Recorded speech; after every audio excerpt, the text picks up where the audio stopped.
Capítulo 1 da prorrogação das concessões de geração de energia elétrica e do regime de cotas, continuando análise da MP 579. Então, nós podemos ver logo de cara o artigo 2º. As concessões de geração de energia elétrica destinadas à autoprodução, cuja potência da usina seja igual ou inferior a 50 megawatts, poderão ser prorrogadas a critério do poder concedente uma única vez pelo prazo de até 30 anos. Quer dizer, isso é algo discutível, até porque o autoprodutor, ele, vamos dizer assim, ele faz a usina, investe seu dinheiro e tem objetivos bem definidos para essa energia. E essa energia é uma garantia de sobrevivência de sua empresa.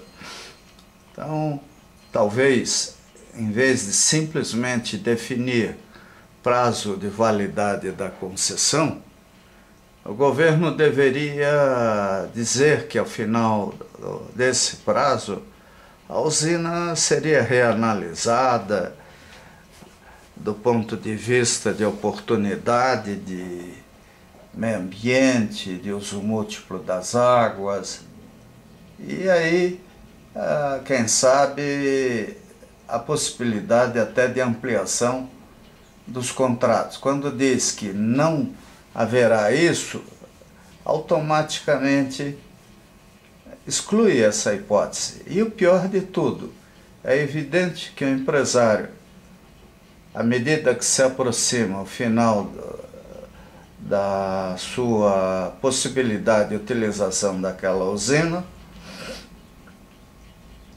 sofre a tentação de não investir mais.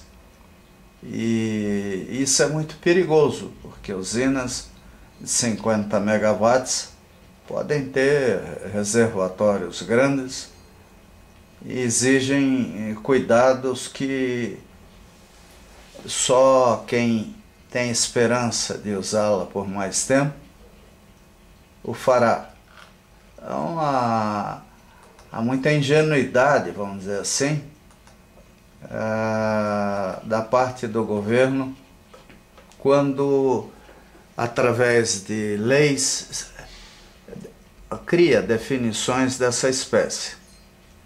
O parágrafo 1º, disposto no artigo 1º, não se aplica às prorrogações de que trata o caput, né? O que diz? A partir da publicação desta medida provisória, as concessões de geração poderão, a critério do poder concedente, uma vez pelo prazo de 30 anos, de forma a assegurar a prorrogação de que trata este artigo dependerá da aceitação expressa das seguintes condições pelas concessionárias: remuneração por tarifa calculada pela Agência Nacional de Energia Elétrica, ANEEL, para cada usina, alocação de cotas de garantia física de energia de potência da usina hidrelétrica às condições de serviço público de distribuição de energia elétrica do sistema interligado, sim, a ser definida pela ANEEL, e submissão aos padrões de qualidade do serviço fixados pela ANEEL. Segundo, parágrafo 2º, a distribuição de cotas de que trata o inciso do parágrafo 1º, sua respectiva remuneração, obedecerão a critérios previstos no regulamento, devendo buscar o equilíbrio na redução das tarifas das concessionárias de distribuição do SIM. As cotas de que trata o inciso serão revisadas periodicamente. Bem, isso é ótimo para as empresas interligadas ao sistema. E, de fato, a medida provisória 579, ela dispõe sobre as concessões de geração, de transmissão e distribuição de energia elétrica, sobre a redução dos encargos setoriais e sobre a modicidade tarifária de outras providências. Ótimo, mas que deve ser feito com cautela, né? Então a questão toda da medida provisória é, acima de tudo, a concentração de poder em Brasília e a ilusão de que a ANEEL tem condições de fazer tudo, o que não é bem verdade. Ela teria que ter um exército de funcionários para cumprir suas obrigações, e morando em diversos lugares do Brasil, não em Brasília. E verbas, né, recursos, o que desde o começo não aconteceu, porque o governo entendeu de contingenciar recursos que eram importantes para as agências, né? Elas foram, de uma certa maneira, sabotadas desde que criaram. Então, parágrafo 2º. Todo excedente de energia elétrica não consumida pelas unidades consumidoras do titular de concessão de alta produção será liquidada no mercado de curto prazo ao preço de liquidação do PLD, né? O que é esse tal de PLD, né? Vocês podem ver com mais cuidado no portal da CCE e vão ver aí como o preço oscila em função da hidraulicidade do sistema e, como o próprio Joaquim disse, nós estamos num período ruim, em que o PLD subiu bastante. Então a fantasia das facilidades do mercado livre, elas, vamos dizer assim, não se confirmaram esse ano, porque o Ninho veio fraco e as chuvas não aconteceram como eles esperavam. Em termos de climatologia, nós estamos longe de conhecer com precisão, com relativa segurança, o que pode acontecer. E isso gera uma insegurança que pode implodir muitas empresas em pouco tempo.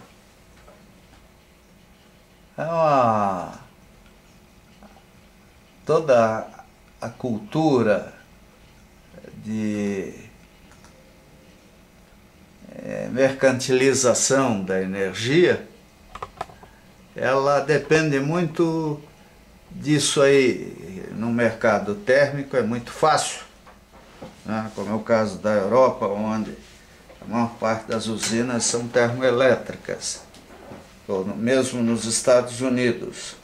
Agora, num país cuja predominância é geração hidrelétrica, ainda mais tropical, o mercado livre vira uma roleta e pode, vamos dizer assim, funcionar a contento, como pode surpreender todo mundo com variações repentinas e prejudiciais, principalmente a grandes empresas que dependem da energia elétrica. Parágrafo 3º. O disposto desse artigo se aplica às concessões de geração de energia elétrica destinadas à autoprodução, independente da potência, desde que não interligadas ao SIM. É meio estranho, né? Como é que vai contribuir para sistema interligado se elas não estão interligadas ao SIM ou não tem algum meio de interligação. Não sei qual é o modo espírita de levar essa energia para o sistema interligado. O sistema interligado é uma das conquistas brasileiras e faz com que galvanicamente, desde Pelotas até lá o Maranhão, a gente esteja conectado em paralelo. E isso é muito bom. Agora, uma usina isolada do sistema assim, ela não vai poder contribuir de forma eficaz para um sistema ao qual ela está desconectada, né? Então a questão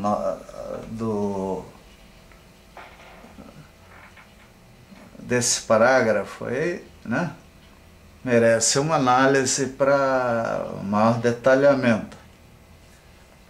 E para isso existe o Congresso, mas não pode haver assodamento na discussão e aprovação. Parágrafo 4º. A prorrogação de que trata este artigo será feita a título oneroso, sendo o pagamento pelo uso do bem público revertido em favor da modicidade tarifária. Pois é, esse negócio de prorrogação, licitação a título oneroso, é um imposto camuflado. Quer dizer, leva quem paga mais. E a tal da modicidade tarifária é uma das fantasias criadas aí para viabilizar, sabe-se lá o quê. Aqui há uma crítica do próprio IPEA, né, com sugestões que merece ser lida, né? Que, óbvio, a modicidade tarifária é importante, mas de que jeito? Além do mais, nós temos que ver o privilégio de quem é competente, né? O Brasil é dominado hoje pela política do tadinho. Quem não quer nada, quem não faz nada, é tratado com todo carinho. Enquanto que aqueles que se esforçam, trabalham e lutam, têm que sustentar um bando de pessoas que não estão lá muito preocupadas com o que possa acontecer, né? Então, modicidade tarifária é algo que tem que ser revisto com bastante cuidado, porque não é assim tão simples. Tem um regulamento, né? Mas regulamento é uma coisa bonita. Você pode fazer um livro e dizer, tem um regulamento tal e qual. Mas quem é que lê, quem é que domina esses regulamentos, principalmente quando recheados de palavras técnicas? Então, artigo 3º. Caberá à ANEEL, conforme regulamento poder concedente, instituir mecanismo para compensar as variações no nível de contratação das concessionárias de distribuição do SIM, decorrentes da alocação de cotas a que se refere o inciso 2 do parágrafo 1º do artigo 1º. Como sempre, aquele vício antigo, né, de equalização tarifária, de querer dar benefícios para quem não se preocupa exatamente com o que devia. Parágrafo único. Ocorrendo excedente do montante de energia contratada pelas concessionárias, haverá a cessão compulsória do contrato de comercialização no sistema de ambiente regulado, cujo suprimento já tenha iniciado ou venha a se iniciar até o ano para o qual a cota foi definida para a concessionária de distribuição, que tenha redução no montante de energia contratada, né? Então isso está definido por uma medida, está aqui pela medida provisória, né? E é algo que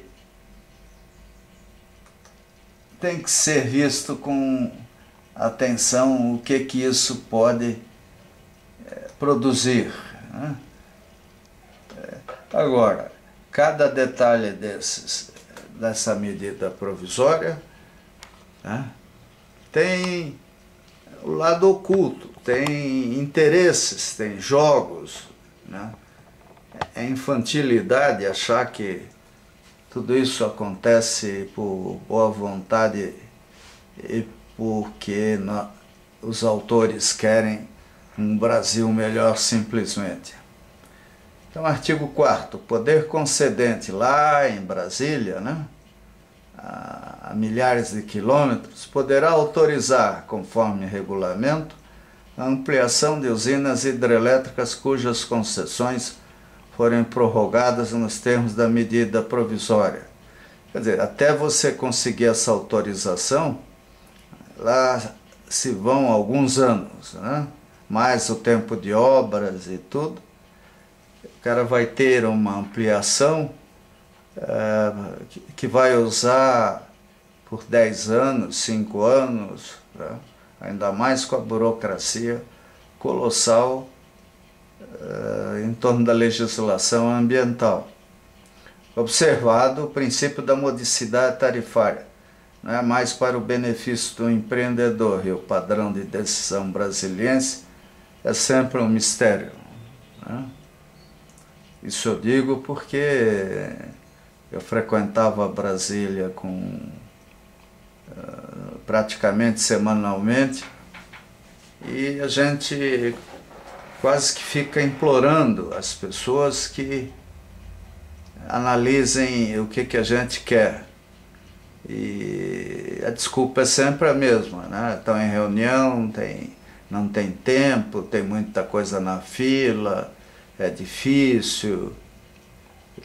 Então, essa dependência é um gargalo colossal para o desenvolvimento do Brasil. Parágrafo 1º. A garantia física de energia e potência de ampliação de que trata o caput será distribuída em cotas, conforme o disposto no inciso 2. Quer dizer, é tanta conta, tanta coisa, que dá para a gente imaginar quem é que vai fazer isso, né? Quem é o gênio que vai trabalhar na ANEEL, na CCE, etc., para, em tempo hábil, tomar todas essas decisões. Quem faz leis não raciocina com a máquina que administra, né? Tudo bem, se a presidente usar sua autoridade e uma vez por semana for de repartição em repartição, ameaçando matar, mutilar ou demitir qualquer coisa, pode ser que as coisas andem, porque não é próprio dos funcionários dessas entidades federais agirem sob pressão. Parágrafo 2º. Os investimentos realizados para a ampliação de que trata o caput serão considerados nos processos tarifários. Artigo 5º. Né?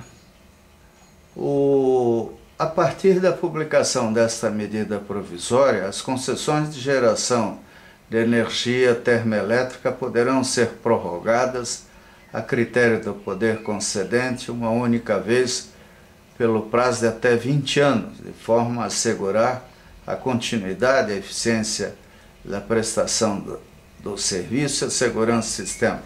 Nenhuma termoelétrica garante tanto tempo de vida útil sem uma degradação de serviços muito grande.